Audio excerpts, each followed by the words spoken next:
Xo'p, ushbu masalaning yechimi. Masalani bir o'qib, mazmun mohiyatiga yaxshilab tushunib olamiz. Yil boshida dastlab jami X ta daraxt bo'lgan bog'da. Bir qismi behi, qolgan qismi olxo'ri. Yil boshida barcha daraxtlarni 4dan 1 qismi behi edi.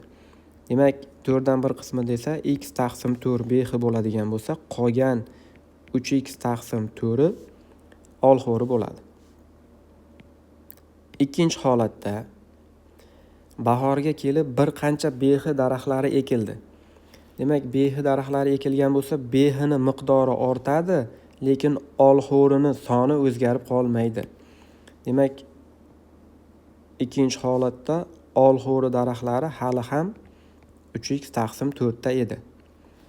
Endi sharti bo'yicha aytayaptiki, o'sha ikkinchi holatda barcha daraxtlarni 3dan 1 qismi olxo'ri edi.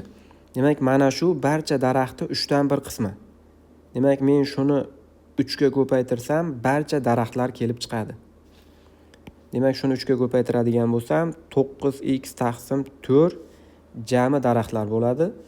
9x taqsim 4 dan 3x taqsim 4 olxo'rini ayirsam, 6x taqsim 4 bo'lib, behi daraxtlar soni kelib chiqadi. Endi 3-chi holatda kuzga kelib deyilyapti. Kuzga kelib bir nechta olxo'ri daraxtlari ekildi. Olxo'ri ekilganligi uchun olxo'rini soni o'zgaradi, lekin behini soni o'zgarmaydi. Demak, behi daraxtlari o'sha 6x taqsim 4 ligicha qoldi. Endi mana shu hosil bo'lgan behi daraxtlari mana bu joydagi jami daraxtlarni 4dan 1 qismini tashkil etdi. Demak, shu 4dan 1 qismiga to'g'ri keladigan bo'lsa, buni men 4 ga ko'paytirsam, jami daraxtlar soni kelib chiqadi. O'shanda 6x taqsim 4 ni 4 ga ko'paytirsam, 4 lar qisqarib ketib 6x kelib chiqdi. Ana endi yakunlovchi xulosa, oxirgi daraxtlar soni 6x ni, dastlabki daraxtlar soni x ga nisbati so'ralgan.